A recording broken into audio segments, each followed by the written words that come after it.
என் ரத்தத்தின் ரத்தமான உடன்பிறப்புகளே, திருக்கூத்து, நாடகம், பாட்டு கச்சேரி என்கின்ற வடிவம் மாறி அது சினிமாவாக மாறிவிட்டது. இன்றைக்கு அது சினிமா வெப் சீரியஸாகவும் சின்னத்திரையாகவும் மாறிக்கொண்டிருக்கிறது. எனவே சினிமா பல விஷயங்களை எளிதாக்கி இருக்கின்றது. சினிமா மக்களின் வாழ்க்கையோடு கலந்து ஒன்றாகி இருக்கிறது என்கின்றார் பிரபல இயக்குனர் பா. நீலகண்டன். புரட்சி தலைவர் எம்ஜிஆரை வைத்து 16க்கும் மேற்பட்ட படங்களை இயக்கிய டைரக்டர் இவர் சினிமா எப்படி வாழ்க்கையோடு இணைந்தது, சினிமா எப்படி பல விஷயங்களை எளிதாக்கி காட்டியது என்பதை சொல்லியிருக்கின்றார். அவர் சொன்னதை இங்கே தருகின்றேன். சினிமா சம்பந்தமான வண்ண வண்ண பூக்கள் என்ற புத்தகத்திற்காக அவர் சொன்ன ஒரு விஷயம் இது. திருமணமான தம்பதிகளுக்கு அவர்கள் வாழ்க்கை இனிமையாக ஆரம்பிக்க வேண்டும் என்று உறவினர்கள் பாலும் பழமும் ஊட்டுவார்கள். அதற்கு பிறகு சினிமாவுக்குத்தான் அனுப்புவார்கள்.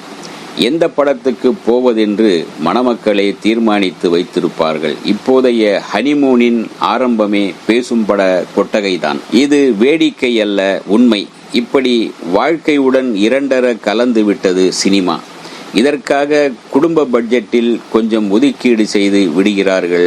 மாத ஆரம்பத்திலேயே சினிமா கேளிக்கைக்காக பட்ஜெட்டில் ஒதுக்கப்படுகின்றது. விளையாட்டாக தோன்றி இன்று எப்படியெல்லாம் வளர்ந்திருக்கிறது இந்த கலை. திரைப்படத்தின் வழியே பூகோளத்தை போதிக்கிறார்கள். ஒரு நதி எங்கே தோன்றி எப்படியெல்லாம் பெருகெடுத்து கடலில் கலக்கிறது என்பதை ஒரு பேராசிரியர் விளக்குவதற்கு 3 நாட்கள் வேண்டும். அதே செய்தியை புத்தகத்தில் எழுத வேண்டுமானால் குறைந்தது 300 பக்கங்கள் தேவைப்படும். ஆனால் இதே விஷயத்தை திரையில் 3 நிமிடத்தில் காட்டிவிடுகிறார்கள். மாணவனின் நெஞ்சிலே படமாக பதித்து விடுகிறார்கள் நதியின் கதையை.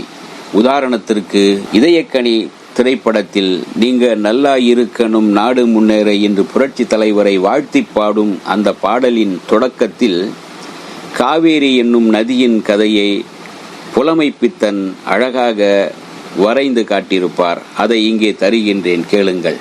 தென்னகமாம் இன்பத் திருநாட்டில் மேவியதோர் கண்ணெடுத்து குடுகுமலை கனிவயிற்றில் கருவாகி தலை காவேரி என்னும் தங்குமிடம் உருவாகி வண்ணம்பாடி ஒரு வளர்த்தென்றல் தாளாட்ட கண்ணம்பாடி அணை கடந்து நலம்பாடி ஏர்வீழ்ச்சி காணாமல் இழிக்க சிவச்சமுத்திர நீர்வீழ்ச்சி என்னும் பேரில் நீண்ட வரலாறாய் வீடு தாண்டா கற்பு விளங்கும் தமிழ் மகள் போல் ஆறு தாண்டும் காவேரியாய் அடங்கி நடந்து அகண்ட காவேரியாய் பின் தவழ்ந்து கரிகாலன் பேர் வாழும் கல்லணையில் கொள்ளிடத்தில் காணும் இடமெல்லாம் தாவி பெருகி வந்து தஞ்சை வளநாட்டை தாயாகி காப்பவளாம் தனிக்கருணை காவிரி போல் செல்லும் இடமெல்லாம் நீர் பெருக்கி பேர் நிறுத்தி கல்லும் கனியாகும் கருணையாய் எல்லோர்க்கும் பிள்ளையென நாளும் பேச வந்த கண்மணியே வள்ளலே எங்கள் வாழ்வே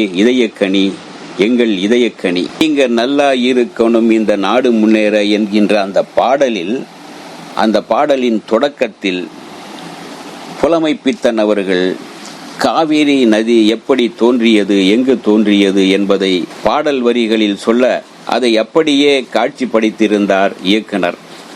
அந்த காட்சியின் ஊடாக ஒரே நிமிடத்தில் அந்த காவேரி பிறந்த கதையும் காவேரி தோன்றி வந்த வரலாறும் அந்த காட்சியும் மிக அழகாக ரசிகர்களின் மனதில் காவேரியின் கதையை, காவேரி என்னும் நதியின் கதையை பதிவு செய்திருப்பார் சினிமாவின் மூலம். ஆக சினிமா இப்படி ஒவ்வொரு விஷயத்தையும் எளிதாக்கி மக்கள் மனதில் பதிய வைத்து விடும் என்பதற்கு இது ஒரு உதாரணம். அதனால்தான் சினிமாவின் மூலமாக மக்களிடம் புரட்சி தலைவர் எம்ஜிஆர் பேசினார், நல்ல கருத்துக்களை சொன்னார், பாடலின் மூலம் கருத்துக்களை சொன்னார், புதிய மாற்றங்களை உருவாக்க வேண்டும் என்று சினிமாவின் மூலம் முடியும் என்பதை அவர் நம்பினார். அதனால்தான் அவரால் வெற்றி பெற முடிந்தது. இந்த வீடியோ உங்களுக்கு பிடிச்சிருந்தா லைக் பண்ணுங்க, ஷேர் பண்ணுங்க, கமெண்ட் பண்ணுங்க, சப்ஸ்கிரைப் பண்ணுங்க, மறக்காம பெல் ஐகானை கிளிக் பண்ணுங்க.